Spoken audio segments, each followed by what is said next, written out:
These are 7 ways the LEGO Group turns ordinary plastic bricks into a business built on urgency, and most collectors never notice they're inside the machine. Start with the one every serious collector eventually learns the hard way. LEGO retires sets on a fixed cycle, usually somewhere between 18 and 24 months after release. And once a set is gone, it is almost never coming back in that exact form. This is not an accident of manufacturing. It is a deliberate life cycle model, and the company benefits twice from it. First, retirement clears shelf space for new products, and second, it manufactures scarcity that did not exist the day before. The moment a set disappears, the only path back to it runs through the secondary market, where prices are set by collectors competing against each other, not by LEGO. And here's the part that rarely gets said out loud. Every time a retired set resells for triple its original price on eBay, that resale becomes free advertising for the brand. The story of the box that is now worth thousands does more marketing work than any commercial LEGO could buy. And the company never had to spend a cent to generate it. The numbers back this up. The Ultimate Collector's Series Millennium Falcon, set number 10179, originally sold for under $500 back in 2007. Today, a sealed copy can fetch thousands of dollars. A separate discontinued Millennium Falcon set climbed over 400% to more than $2,500 after it left shelves. Academic researchers at the Higher School of Economics in Moscow studied LEGO resale prices going back to 1987 and found an average annual appreciation of around 11% on retired sets, which outpaced the S&P 500 over the same stretch. That statistic gets repeated constantly in collector circles. And it is exactly the kind of story that keeps people buying sets they do not need yet, just in case those sets become the next Millennium Falcon. The second trick works on a completely different psychological lever, and it starts small. LEGO's collectible minifigure series are sold in blind bags, which means the packaging gives you no way to know which character is inside until you open it. Each series typically holds around 12 to 16 different figures, and the entire design of the product depends on you wanting all of them. This is the same mechanic that drives trading card packs and slot machines, an unpredictable reward that keeps you reaching for one more bag in hopes of completing the set. Collectors describe buying multiples of the same series just to improve their odds, squeezing the bags to feel for a specific accessory, or refreshing online guides that claim to identify figures by touch. None of that changes the odds much, but it keeps people spending bag after bag, chasing a complete set that the packaging was built to make difficult.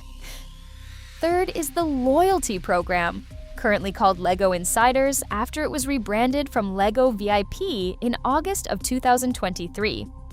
On its surface, this looks like a simple reward system. You earn points on purchases and eventually trade them in for discounts or exclusive items. But look closer at how the program actually gets used. LEGO runs regular double points events, and the official advice from longtime members is blunt. Time your big purchases around those windows, because that is when the return on spending is highest. The program also expires unused points after 18 months of inactivity, which nudges dormant members back into buying something, anything, just to keep their balance alive. A rewards program that quietly punishes you for not shopping is not really about rewarding loyalty. It is about maintaining a steady drumbeat of purchases. The fourth trick is the gift with purchase, usually shortened to GWP among collectors, and it is where the loyalty program gets its teeth. LEGO frequently offers an exclusive bonus item, one that cannot be bought on its own, but only unlocked once your order crosses a specific dollar threshold. Recent promotions have required spending $100 or more in specific product categories just to unlock a free gift worth a fraction of that. The gift itself is often a smaller set with real collector demand, sometimes appearing later on secondary markets for well above its production cost. The psychology here is straightforward. Shoppers who were happy with the $60 set suddenly find themselves adding another item just to clear the $100 line, because walking away from a free exclusive feels like leaving money on the table, even though the store just successfully upsold them. Fifth, and this one is subtle, exclusivity through channel and timing. Certain sets are only available at LEGO's own stores, only available online, only available to Insiders members, or only available during a specific week tied to an event like May the 4th, or LEGO Insiders Weekend. Early access windows let members buy before the general public, which sounds like a perk, but it also means that if you are not paying attention to the calendar, you can simply miss the chance to buy a set at retail price at all. Once that window closes, the only route back in is the resale market, and the cycle from Trick 1 repeats itself. Timed exclusivity is scarcity with a clock attached, and the clock is entirely under the company's control.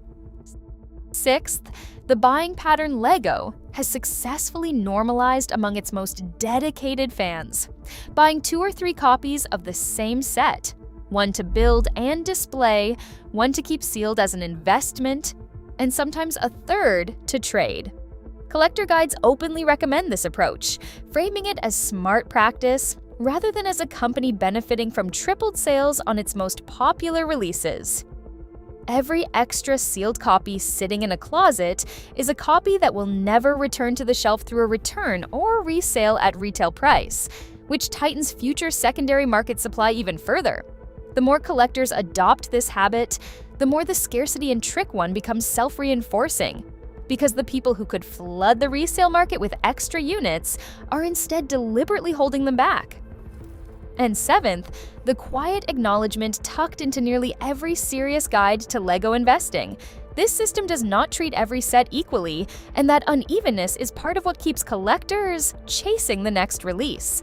Generic city sets and basic seasonal items routinely sit at or below retail price for years, while licensed franchise sets, architecture pieces, and anything tied to Star Wars consistently deliver stronger returns. LEGO knows exactly which product lines carry investment appeal and which ones do not. And the marketing pressure, the exclusive variants, and the collector-focused messaging concentrate heavily on the lines already proven to appreciate. That is not random. It is a company allocating its scarcity strategy toward the products collectors are most emotionally and financially invested in, which keeps the entire secondary economy feeding back into demand for new releases. None of this makes LEGO unique. Luxury brands, sneaker companies, and trading card publishers all run some version of the same playbook. What makes LEGO's version remarkable is how well it works on a company most people still think of as a children's toy maker. Adults now make up close to a third of LEGO's overall market, and a meaningful share of that group is not buying to play. They are buying to collect, to display, and in many cases, to hold as an asset. The bricks did not change. The business model wrapped around them did. And it is built to keep you coming back long after your kids have grown out of the toy box.